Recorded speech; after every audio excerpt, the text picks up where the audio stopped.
SuperTalk Mississippi media production. Does that tree have you worried? Want to get it cut down before the next storm? You need to call Max Tree Service and Land Management for your free estimate. Don't wait till it's too late. Call us today at 601-695-1717 or check us out on Facebook. Max Tree Service. And now, Sports. Get ready, sports fans. It's time for Chasing Foul Balls on SuperTalk Pike County 93.5 and streaming worldwide on the SuperTalk Mississippi app and on your Amazon Alexa devices. Chasing Foul Balls, your weekly source for all the sports news and interviews important to Southwest Mississippi. Chasing Foul Balls is presented by First Bank. And now, here's your host, Robbie Hamilton. Well, good Friday morning, everybody. Welcome back, Chasing Foul Balls. Glad to be with you. I was looking on the YouTube page. This is show number 51 for us. Almost made a full year. Hard to believe. Who would have thought we'd have lasted that long? Who would have thought we'd have lasted 20-something years, however many long we've been doing this? The boss for this one, man, must have been listening lately or something. We're still back, that's for sure. Glad to have you along, folks. In this big old room with us this morning, Wes Nunnery. How are you, sir? Hot this morning, Robbie. Ooh, it's been hot for a while. I'm going to tell you what. Speaking of hot, let's look at the man to my left. He done been out to the farm and did the work. He done really been in it. I mean, he been doing it. Richard, how are you, Richard? Hey. A lot better now that I'm in air conditioning. I'm just glad people that have really good air conditioning don't charge for it when you come inside. Well, that'd be the easiest way to make some money. Every time I go in the bank, they say, "Are you ready?" No, I'm just going to stand here for you. I'm not going to charge me for that, are you? Let me just use it a little while.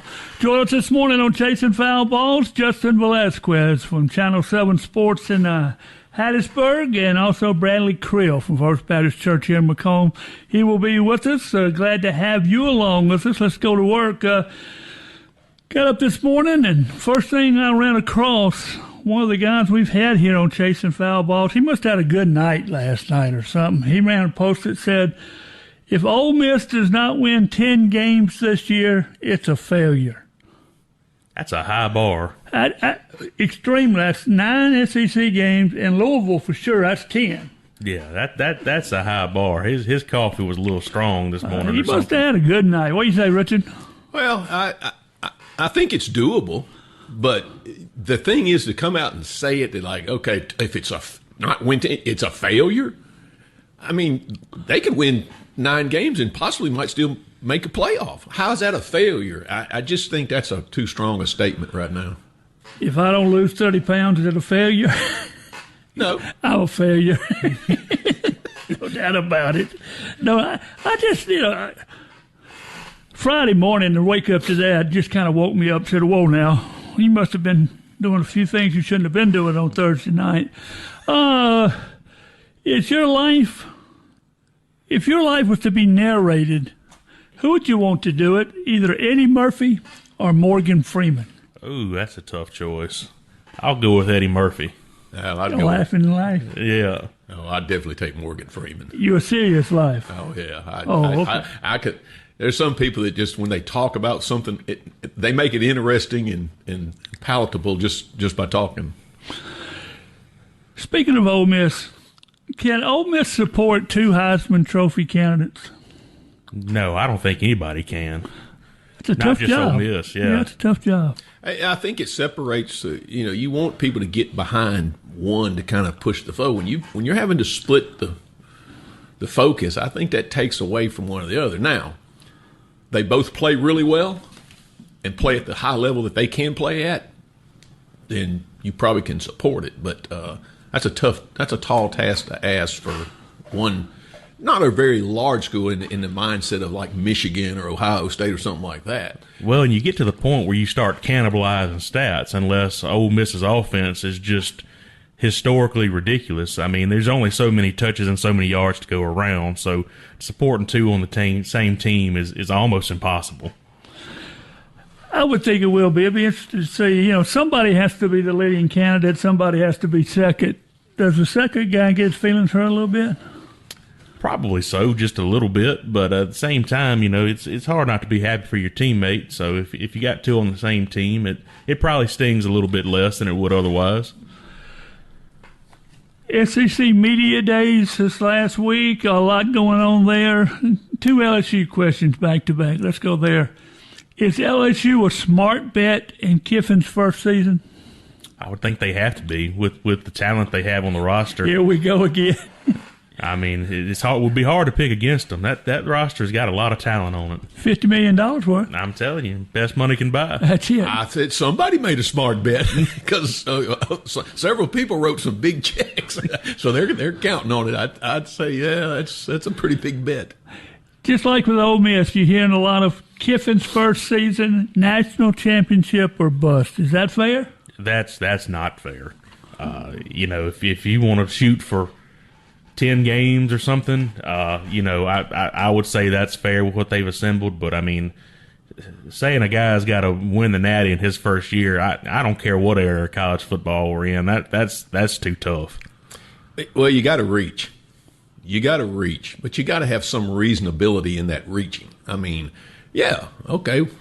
When we start the season, everybody think, some people, hey, well, we could go down the list right now and make 20 teams, and they could win the national, they could win. So those teams all have expectations to do it. So, but that's kind of unrealistic in the first year. But now tell that to certain fan bases, and they don't believe that. If you've given $50 million to pay the players, yes, you expect to get a large return. Now, whether it's national championship or not, you expect to get a large return. You're not expecting to go 6-6 and go to the Papa John's Bowl. No, 7-5 and getting the ring not going to work, I don't think. But we'll see how it works out. What about Ole Miss's attempt to get their $1 million from the 2 players at LSU? Is that a fair battle for Ole Miss, or what should happen there? Well, how can I put this? Go ahead. Just we are not known to mince words. Lay it on out there, big boy. I appreciate their efforts to try to hold them to some sort of standard, but it's going to be a losing battle, and we all know it's going to be a losing battle. But I appreciate their efforts trying to get the money that's contractually obligated. Wes said it very well. Take your money. Nicely. Take your money and your time and invest it in something that's going to give you a lot better return than wasting your time and any money on trying to get that is rightfully theirs based on the contract, but you ain't going to get it. But if you don't enforce your contracts, what's to make the next year guy decide he can leave? Nothing. What's the NCAA or anybody enforcing? Well, I'm not saying the NCAA. I'm just saying if Ole Miss does not enforce the contracts they have written and do not go after that $1 million, what kind of signal does it send to the rest of the players on the roster of how they need to do theirs? I guess they can go after it, and I guess that, okay. And they should get it. It's a contract. Well, should and do are going to be 2 different things. Absolutely. Yeah, okay. Well, I'm interested to watch that. Conor McGregor. Is he done? Oh, Robbie, I don't know enough about fighting to answer this question. I'd have to defer to Richard on this one. I don't even know what Conor McGregor. I mean, is that the guy that does the UFC? That's the UFC guy. Okay. That broke something else in the fight. He came how old back is he? 30-something, too old. He's probably had a few knocks in the head. Yeah. A few more knocks in the head than he probably realizes. But it sounds like. Provides me with a story, and I'll tell it real quick. Does anybody have any idea what his gross winnings are or gross payment? Because at some point in time, you look up and say, why should I keep doing this to get my head banged in when I've got sitting on... Because they like the money and they like the exposure. That's the 2 things. You can never have enough money, Richard. You know this. Come on, baby. Come on. Our buddy Andy Kennedy at Ole Miss said, money can't buy you happiness, but broke won't buy you. That's my favorite Andy Kennedy quote. That's just telling it like it is, guys. Just the way it is, no doubt about that. Now, where am I going from that? I got lost on a piece of paper here. Should Mississippi makes mobile sports betting illegal? We have legal betting in the casinos. Should it now be legal to have mobile sports betting? I'm in the camp that it should be, because you're missing out on a ton of tax revenue that's going elsewhere. I mean, you've already got it in the brick and mortar casinos.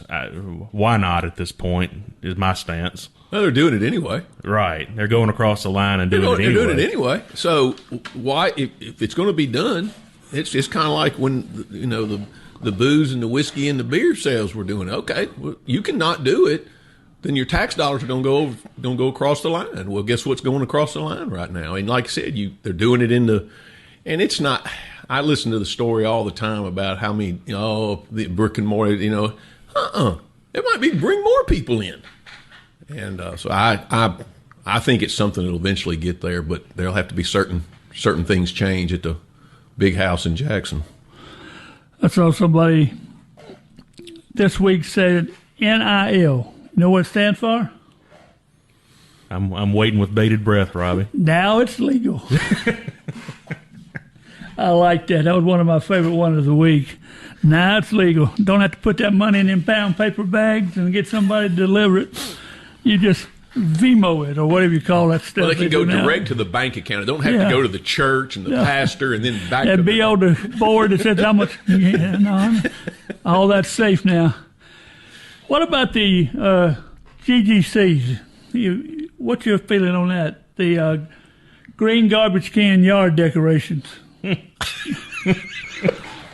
I tell you what, you're right in the city, you're right in the country. All you see in this area is green garbage cans. Now, how in the world does that make this place look better? Well, and if what gets Excuse me, I'm sorry. Is the ones. We don't have that yet in Walthall County. Oh, well, y'all just wait. But I enjoy the travels through Pike County when the ones where they got one can and they got all this stuff piled up next to it. And somebody missed the memo. But they're not going to pick it up. If it's not in the can, they don't pick it up anymore. And then when it scatters all over, then is the county got to come pick that up? Because the landowner's not going to go pick it up. Well, we're getting deep in topics this morning. It is definitely July 24th. We on this topic on this show. Unfortunately, those two were at the top of the list for me, and I just moved them down. I was the two of the first I wanted to get to. That is so ugly, riding down the road, seeing all them cans. What about Zach Arnett? Richard, let's get back to football. How much of a difference does bringing a new defensive coordinator make for Mississippi State football? A lot.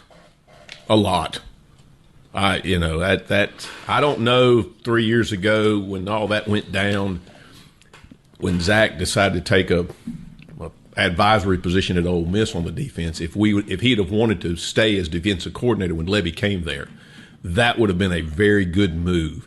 Now, all that said, I can be the best defensive coordinator, but if I can't get players, it doesn't matter. I think maybe we might have some now, but just the calls on the field. Arnett's a great defensive coordinator. Now, whether he has the talent to play at the level he likes to play at, like he did under Leach, that remains to be seen. But I think it's a very, very, very good plus move for our Bulldogs. I agree with you, Richard. Zach Arnett as a head coach might have left a little bit to be desired. He was in over his head he left a lot bit. to be desired. Well, I'm trying to put it nicely. No, you appreciate it. But when did he start doing stuff nicely? That's what I want to know. I'm trying to be on my best behavior this morning, You're Robbie. good. Well, You're doing good. I tell you what, I'm going to quit bringing you in here being best behavior guy. But look, Zach Arnett as a defensive coordinator was never the problem. He was a fantastic defensive coordinator, and this can only help Mississippi State. All right, guys. Saints training camp kicks off next week. You're excited for the season? Or you just, another Saints season? Oh, I'm fired up. I can't wait. I think they've added a lot of nice pieces. You hope Tyler Shuck takes the next step. No reason to think he couldn't. And, watch out for the Saints this year. In an easy division, they could really be the sleeper team of the league. I think we're there's reason to be excited. I would say that. I think there's good reason to be excited. And if they start off 2-3, you might, but I was listening to a sports show the other day and they were talking about the fact of kind of having to get everything kind of going, that they might be a better second half team. Injuries precluded from that. I mean, you get the wrong person hurt at the wrong time, and that can be, but I think the Saints have a really good chance to at least be in the playoff mix. Now, whether they make it or not, I don't know. But I think there's a lot of reason. I'm excited, Robbie. And to your point, the schedule sets up for that second half run. It's the way that's laid out. It's a little bit more favorable for the Saints in the second half than early on. So I would tell everybody not to panic early on. Just let things play out. That was the gist of what I was listening to. Is like, it's tough and the record might not indicate it initially. And you're like, oh man, same old, and then kind of flip the script a little bit. But you got to weather that first half, and the injury thing is the big boogaboo. He's not with us today, but today is the birthday for Mr. Neil Randall. So too bad he's not here. He's off celebrating. When me and Richard could sing to him this morning, but we can still sing. No, we're not. No, we're not. You don't think he's listening? I think he's otherwise occupied. For his birthday, huh? Good job, Rick. Sometimes I'm glad you cleaned things up for us today, but it's that Harvard of the South education coming through. That's one of them right there. Speaking of today, it's the third week of July. Which one of the seven dwarfs do you resemble the most? Doc, bashful, sleepy, sneezy, happy, dopey, or grumpy? I'm grumpy right now because I'm sweating all the dead time because it's so hot. So you most resemble grumpy. Amen. All right, that's mine. Go ahead, Richard. Which one of the seven dwarfs do you most resemble? I'm happy right now because I'm inside in the air conditioner. In a couple hours, I might be grumpy. Well, we got one happy and two grumpies. We're a good group, are we? We're ready to go. Let's get on work. Justin Velasquez from Channel 7 Sports will join us next right here on Chasing Foul Ball.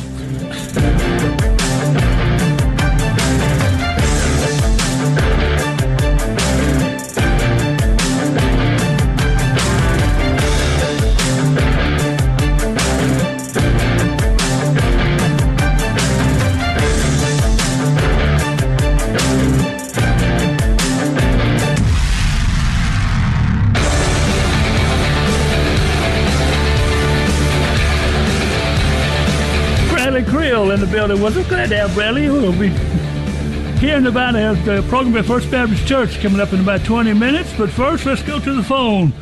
The sports anchor and sports reporter for Channel 7 in Hattiesburg, Justin Velasquez, join us. How are you, Justin? Hey, guys. Thanks for having me. Good morning. I'm doing well. How are you guys doing? Oh, we're not bad for a bunch of fat guys.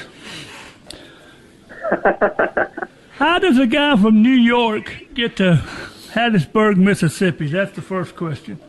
That's like the number one question I've gotten ever since I've come here. Really, it's just I've moved around quite a bit. Actually, it's funny you say that because I'm currently in New York right now. I'm currently doing this interview in like a staircase because I'm visiting my parents on vacation and they're still sleeping. So I'm like trying to get away from them. I don't want to wake them up. But really, like I've moved around quite a bit. This is a career I've always wanted since I was little, to be a sports reporter, to be a sports anchor. And the reality of that is, if you're not willing to move, you're probably going to lose out on some opportunities. So I've just really since college, I accepted that moving was just going to kind of have to be a part of this, which was totally fine with me. And about a year and a half ago when I was looking at this job, I went to college with Scott Kirk. We went to the same universities, the Dan Patrick School of Sportscasting at Full Sail University. So I reached out to him, and it just kind of was a really good match from there, and it's really worked out. I've been here since April of last year, and I've been very fortunate. I've gotten to cover some really cool stuff since I've been here. How you like the weather in the South? It definitely was a shock to the system at first because I didn't move here from New York City. My previous job was in upstate New York. Even worse. I went from negative 10-degree weather in the winter to, oh my goodness, it's like way hotter and way more humid. And I came here right when summer was coming, so that was a shock to the system for sure. Let's talk a little bit of football. USM football, kind of strange this year. When you look around on the number of wins, nobody's really consistent. You see anywhere from 4 to 7 wins for the Golden Eagles this year. Where does Justin Velasquez fall in on that 4 to 7 list?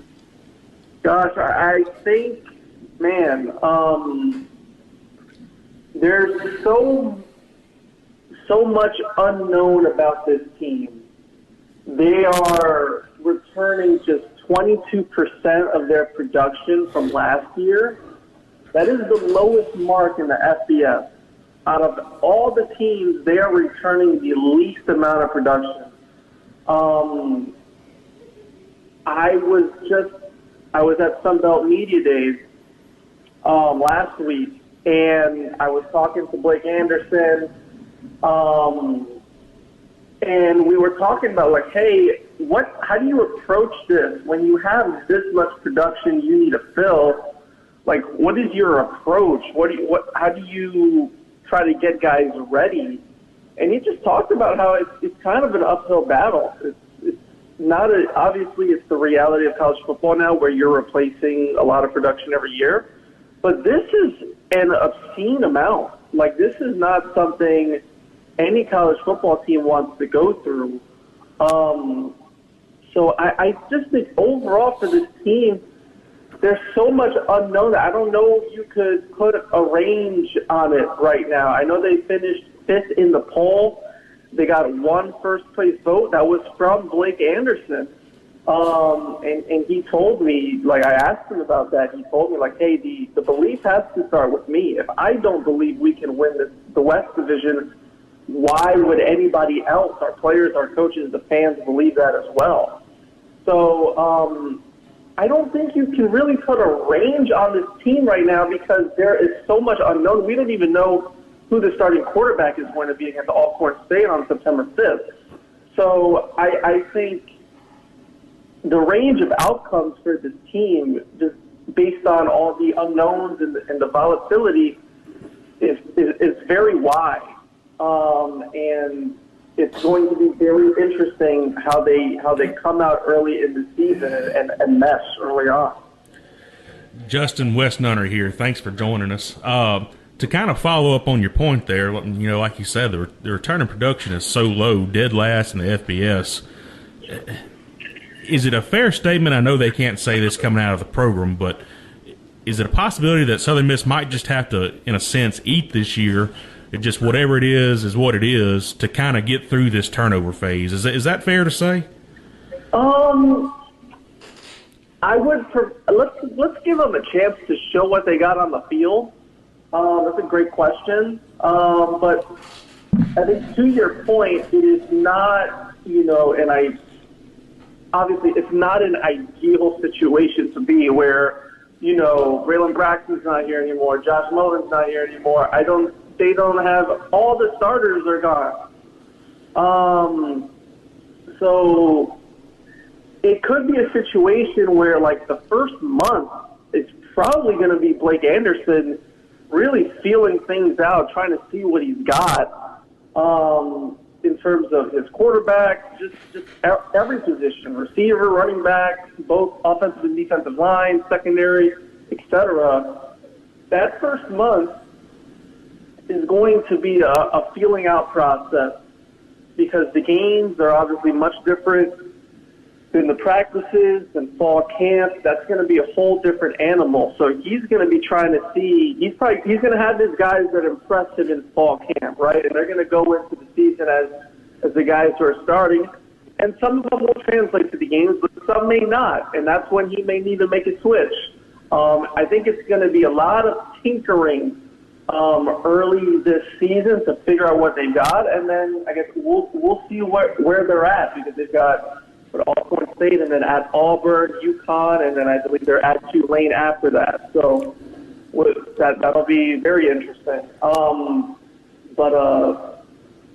That first month he's going to be tinkering quite a bit, and then maybe after that we'll see where this team is at, and we'll see. If that may be what they have to do this year, just kind of figure out what pieces they can kind of lay the foundation on for this team moving forward. Let's talk about the quarterback battle. Coming out of spring, heading into fall camp, it's really a three-guy battle between John White, the MRA product, who's been around for a while, Landry Lydia, the transfer from UAB, and Ethan Hampton, who is the transfer from Illinois. In your assessment, who do you think is the front runner right now heading into fall camp? Hampton certainly has the most experience. Blake Anderson was asked about this at media days as well, and he basically said he hasn't had a 1-2-3 like this that's this close ever. He basically said like they've been all very similar. They've made obviously the good plays. They've made the same amount of mistakes. And he basically told us that like this competition may come down to who does the rest of the team kind of gravitate towards, who can get the belief in the rest of the team. Obviously, White hasn't played a lot since he's been here. We saw Liddy get some reps last year when Braylon Braxton got hurt. We all remember the Texas State game. That did not go well. That was kind of the beginning of the end of that last season. Hampton has the most experience of the group. He was a starter over at Northern Illinois in 2024. If you remember that year, Northern Illinois beat Notre Dame on the road. He was the starting quarterback for that game. So he's been in hostile environments. He's had a full season as a starting quarterback. So I look at him as the guy who's a grad student. I look at him as the guy who has the most experience, and maybe they give that a role against Alcorn State. But yeah, it's an interesting competition. It'll be interesting to see how fall camp plays out and how Blake evaluates this thing. Justin, this is Richard Hay. Once again, as you said, thanks for joining us. We've got a group of sportscasters sitting here in this room, and in reading your bio, tell us about going to the Dan Patrick University of Sports Broadcasting, and how did that play out? And then is it about broadcasting live ball games, doing news, or what are the dynamics of that? Because I'm sure several of us around here could pick up a few things. Yeah, it's not, so it's, a lot of it is what I do now in sports anchoring, but there's also a play-by-play aspect. There's also, it's kind of all-encompassing of really everything broadcasting, and it is very hands-on. That was the main appeal to me when I was figuring out where I was going to go to college, is the program is so hands-on that you are anchoring shows really from the jump. So they have a structure of like a 20-month program or a 29-month program. I was on the 29-month program. We called it the extended program. And like month 5, I was in the studio anchoring a highlight. It's really all-encompassing broadcasting. You're going to be anchoring. You're going to be reporting out in the field. They have a partnership with a local college there called Rollins College, so you'll do play-by-play for their games and other things around Florida as well. It's a really cool school. It changed my life. It's one of the best decisions I ever made to go there. And really, like, every aspect you can think of in broadcasting is covered. There are vocal training classes. There's a writing class. The instructors are super, super great, and like really just willing with their time. When I was there, I would have my classes, but I would also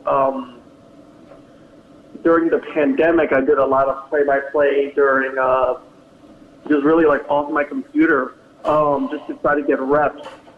And I took it to an extreme and like recorded them and saved them. I have a hard drive that's like full with like 60 games on it, all from my computer that I did on MLB TV. I think I was staying in my parents' house at that point, like Port St. Lucie. I think on a couple of these games, you hear them yelling at me in the background to be quiet. Like when I did that, I would have two of my instructors, Rishi Barrett, who is now the director, and Mac McDonald, and we did feedback sessions for an hour, and they gave me feedback. They're a huge reason why I'm here today. So the program is amazing. If you're looking for something hands-on that you can kind of just really get the reps sooner than you would do at a lot of different places, it's a great place to go to. We're speaking with Justin Velasquez, Channel 7 Sports. You're in a hotbed for high school football, Justin. Who's going to be the best high school football team this year? Oh, man. Gosh. That's a great question. I'm excited to watch Hattiesburg again. I'm really excited to watch Hattiesburg again. They were so explosive last year. That team might have like a really good defense this year. I'm excited to see how Columbia goes out there and defends their title. Trey Lewis is not there anymore. Obviously, he was incredible for them last year. I think it'll be really interesting to see how Coach Bilderback builds that team up throughout camp this year and throughout this season. When I get back to Mississippi, we're going to really dive deep into our high school football previews. So I can't wait to do that. Man, that's a tough question. Oak Grove should be really good again. I look at Oak Grove as a team that probably should have went farther than they did last year. That was a really disappointing loss in the playoffs. That's a team I look at to see, there's a team over in 7A that I think could really make a run this year. Those three teams I'm really excited to watch. And, of course, Heidelberg is insane. Obviously, those guys were devastated after they lost the state championship last year.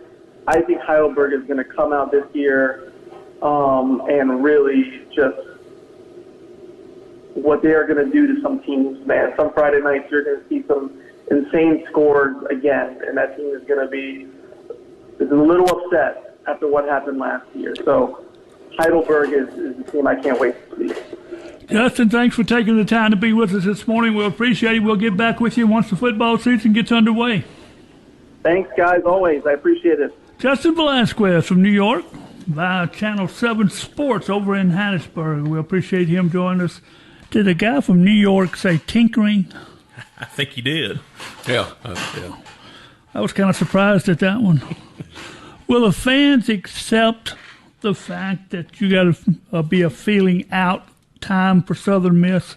I think so, Robbie. I think most of us understand that this was kind of an unprecedented situation, to say the least, and I think there will definitely be a grace period for sure. We'll come back. Mr. Creel will join us next right here on Chasing Foul Balls.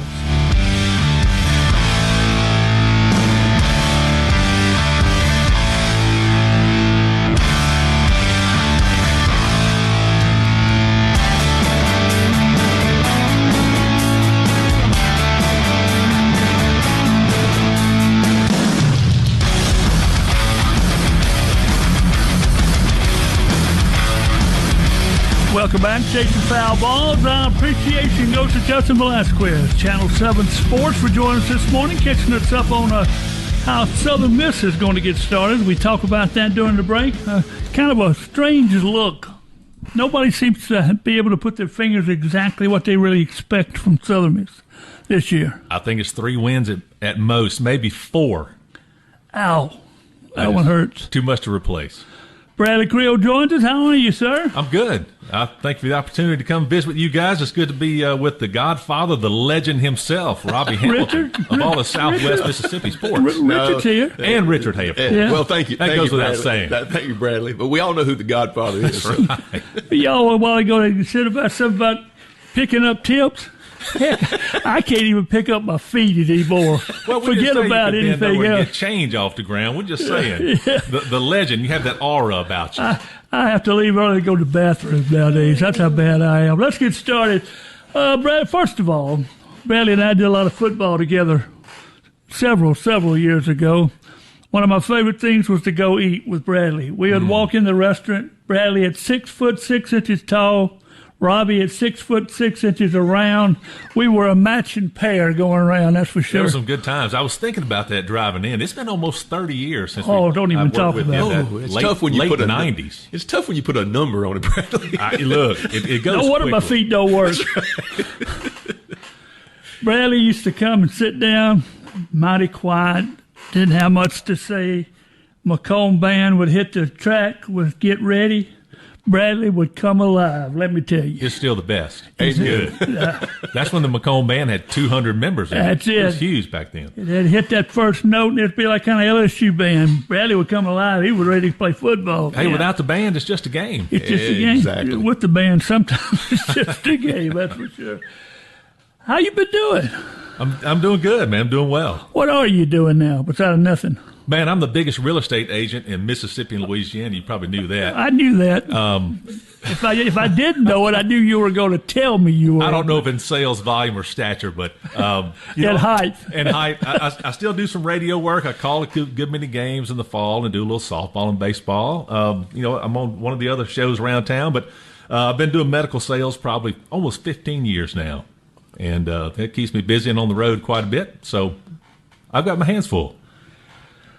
We have here that they talk about the Gridiron Sunday coming up at First Baptist Church in Macomb on August. Absolutely. What is it, August 9th? August 9th, 2 weeks from Sunday. How did this get started? Good question. This time last year, about 3 weeks before we actually had it, I was visiting with our pastor. I said, have you ever done a Sunday where you bring in all your local football teams and coaches, just kind of have a day to honor them and represent them and pray over them, that kind of thing? He said, I've done it before, but we've never done it here. And I just thought, Robbie, on the football field, players need to be strong physically and mentally, but how about spiritually? That's important too, right? And he said, man, let's try it. Let's see how many people we can get involved in, and let's have a Sunday. So we had our first Gridiron Sunday, and we really thought we'd be just thrilled if we had 50 or 60 show. And we invited every school in Pike County, South Pike, North Pike, Macomb, Park Lane, Southwest Mississippi Community College. We had about 130 players and coaches, just phenomenal turnout, and had a big breakfast for them. They all wore their jerseys and had a guest speaker come in. It was just well received. Our people loved it. I think they enjoyed it as well. So this year will be our second annual Gridiron Sunday. You got a special guest coming this week. We do. This year to talk to the players. We have a gentleman by the name of K.D. Hill, and just to tell you a little bit about him, he played at Ole Miss around 2001, 21, 23, somewhere through there. He played for Lane Kiffin. He was a starting defensive tackle. He was the Chucky Mullins Award winner, wore the 38 jersey. After he graduated and was preparing for the draft and that type of thing, was in a car accident and lost a lower half of one of his legs. So football was kind of no longer an option for him, but he is very spiritually strong, strong Christian, and he does a lot of motivational speaking, a lot of talks to football players and teams. And if you look him up on YouTube, you'll see all kinds of things on him. But he's coming as our guest. He's going to be phenomenal. Just looking forward to having him. His message is really strong, and I think it's going to resonate with our football guys, and it's going to be great. Bradley, I guess when I saw we were going to have you on and talk about this, I guess my first thought was the fact that, I went to a Catholic school in my high school. I was around what you're thought and thinking of all the time. What does that mean for some kids that are at some of these schools that might not have maybe the family background or the structure or the things that they get with football? Absolutely. Great question. I was always taught to believe coming up, my dad was a big proponent of, there's so many life lessons to be learned in sports and football outside of the X's and O's. And I know a lot of people go to church in our area. We're the Bible Belt, but you'd be surprised how many have no church home, who have no spiritual influence in their home. And one of the things we do as part of our Gridiron, Richard, our youth pastor is a Tyler Seidel, great guy, played football up in North Mississippi in high school. We'll go to each campus, and the coaches all give us permission to come. We'll spend 5 or 6 minutes with the guys, bring them a water and a soda or a soft drink, Powerade, Gatorade. Spend 5 minutes and just tell them, look, here's who we are. Here's where our church is located. We invite them to come to our Gridiron, but we want them to know, look, if you need somebody to talk to, you want to get spiritual, you want to talk about some things going on in your life that you don't feel comfortable talking about with at home or don't have that person in your life, we're available for you. First Baptist Church in Macomb has got a place for you. We got some people you can visit with. It's, that need that structure or need that influence or that role model perhaps. And it just gives it's just another outlet or another person. We hear about the stories all the time about how young people just gravitate to their head coach or their position coach. And he's the guy that even 5 or 10 years later, he's still active in their lives. Mm-hmm. And this is just another outlet that would maybe provide some of that for these young men. 100%. If you talk to any athlete and you ask them who has been influential in your life, almost every one of them, male, female, will mention some sports coach, football, basketball, baseball, softball, you name it. Just made an impact on their life. We want to provide that for them as well. Give you another person that you can lean on, another person you can talk to, confide in, or whatever it is. Just pray for you, pray with you, whatever it may be. That's an outlet for you. We want to just connect with those players and those coaches as well. You have more than a game, life is a victory in Christ. It's a motto that you use. What about that?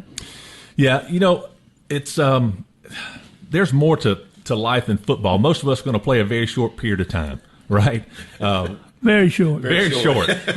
And we tell these kids, for some of you, if you're a senior, this may be the last time you put on the helmet. You may never play an organized sport again in your life, but your spirituality, your faith, your walk with Christ, that is a lifetime commitment. It's a lifetime walk with your faith, and we want to encourage and build that. Robbie and Richard, if you want to hear something negative in the world or how bad the world is or the government or what's going on in your city or how bad the green trash cans are and whatever's on your mind. Don't get personal. You can hear negative talk. It's easy.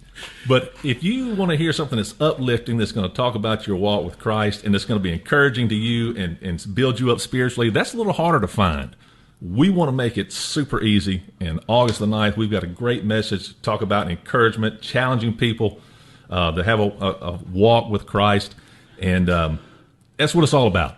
You have a 9 a.m. breakfast. Now, that is exclusively for the players and the coaches. That's correct. So 9 a.m. will be a kind of a breakfast just for our football players and coaches, and we are hoping to have over 200 in attendance this year. We changed our date a little bit. Last year, Southwest had kind of broken camp, and it was the last weekend before the season, so all those guys had gone home. So we moved it up so they could participate, and I hope they will. And, yes, there'll be a 9 a.m. breakfast just for our players. And at 10:30, our service starts. And we actually have expanded this year a little bit. We said, you know what? The football game is not just about the players. It's about the band and the cheerleaders and the dance squads and all those things. So we're reaching out to those groups as well and inviting them, look, come to the service at 10:30. Love to have you. I think our auditorium at First Macomb will hold about 800 people. We'd love to pack it out. Well, that's where I was going, Bradley, is the fact that somebody's listening right now, hopefully, and whether it's not one of the schools you mentioned, but they're in our area, if you will. Come on. Bogachita, you stretch out and reach out. Who do they contact? How do they let you know? Because you just don't need an extra 50 people show up. Well, grits go a long way in that type of thing. I'm with you. Pancakes, we can make a lot of those. We invite North Pike, South Pike, Macomb, Park Lane, Southwest. We actually have some kids in our youth group that play at Bogachita. So because they're in the group and they're very close, we reached out to Kuzma and Kuso. Hey, love for you guys to come. But if you're a football player or just somebody who wants to hear a great message, join us at 10:30. It's open to anybody that wants to come in the community. Even if you have to miss your regular church and you want to hear something at ours from KD, come on. But it's just great fellowship. These guys get to see each other on social media, and then maybe they know each other around town. It wasn't that way 30 years ago, right, Wes? I only knew who played at Bogaloo or Franklinton if I saw them in the newspaper. But these guys know each other. They play against each other. It's fun for them just to kind of sit and break bread and have a meal and fellowship with guys around the county also playing. Everybody's striving to win in perfection, but it's a good time. The players really enjoyed that aspect of it as well. But the ultimate thing we're trying to win at is the game of life. Absolutely. Man, if you walk away, I don't care if you remember what we had on the menu, we want folks to walk away and these kids to walk away knowing that we've presented the gospel, they've heard it, and they know that if you need to talk about it, if you have something going on in your life, we're there for you. We'll walk with you. We'll pray with you, whatever you need us to do. And it's good for the community, man. You can't have enough unity going on, and it's just a great opportunity to bring our community together in one place. And like I said, it's been a great event, and this one's going to be bigger and better than ever. Speaking of unity, what's your feelings on Lane Kiffin? Well, I listened to the first part of the show, and you posed the question, would Ole Miss win 10 games? And I thought, well, how many wins is the head coach worth if he's a good one? Good question. Is Kiffin worth 3 wins? Is he worth 2? I think he's the guy that when he coaches for somebody else, you think, man, I hate that guy. But when he's your coach, man, that is our guy. So I think he's good. Obviously, he's good at what he does. Everybody wanted to hire him. I'm excited to see what he can do. I think he's got plenty of talent. But I see he's off of social media now, too, so that's probably a good thing. For the time being, probably. The governor made an executive rule. Is that what that was? I'm going to reserve. I'm going to hold off judgment until we get about 6 games in. I can't believe Bradley is holding off judgment on anything. I mean, you know, you guys, you're in the business. If you go off the hype and what you hear and the money spent on the roster, heck, they ought to be the national champs. Both sides. But we've been there before.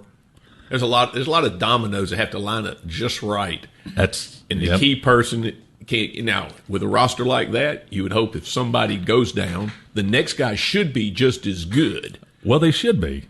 And it's always, we've been around this a long time, and you can look at one key injury at the wrong time. And as I always say in baseball, when your starting pitcher goes out, it causes a cataclysmic shift. Yeah.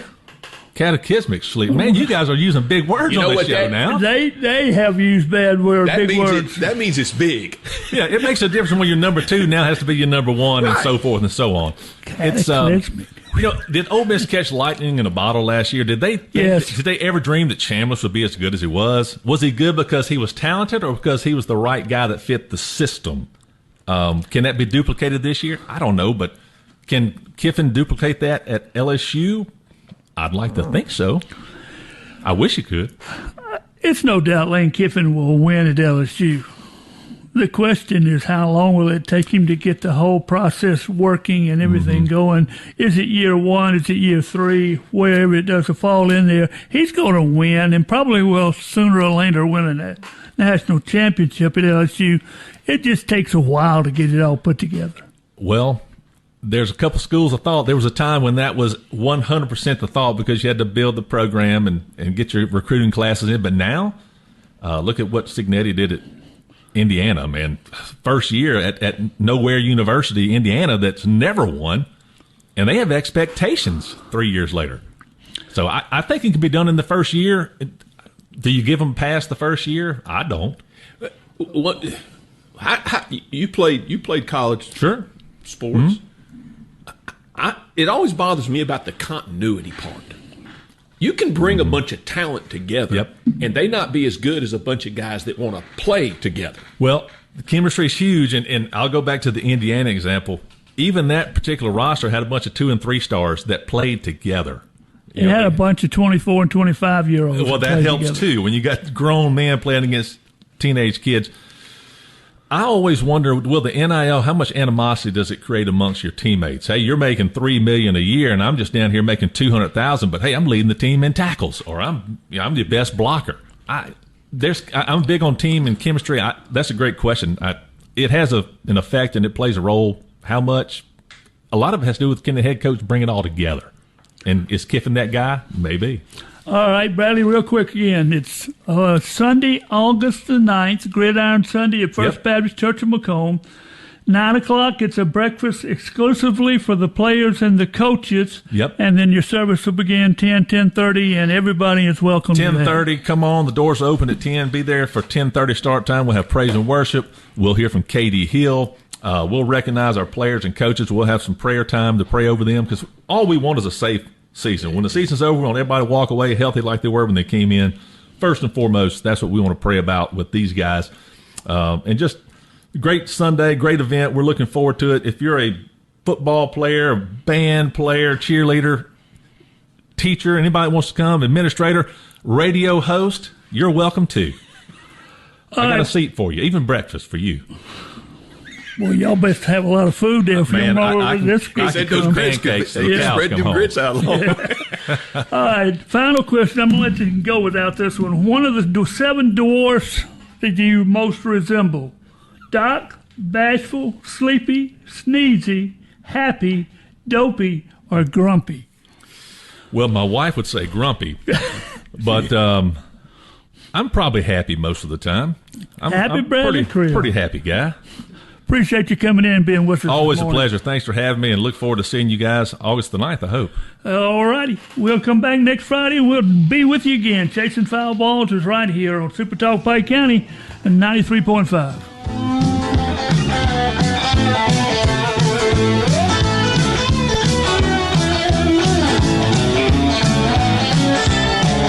Everybody's looking for romance. I just want a little time to dance. And tomorrow we can sleep all day. Before tonight we'll let the music play. You remember how it used to be. I love the way that you would dance with me. Rocking and rolling till the clock unwinds. And then we'd holler out one more time. Don't turn out the lights, the party ain't over. Well, the band just started to play my favorite song. I just found my baby and I want to get a chance to hold her. So don't turn out the lights, the party ain't over. I said don't turn out the lights, don't turn out those lights, don't turn out the lights, the party ain't over. A SuperTalk Mississippi media production.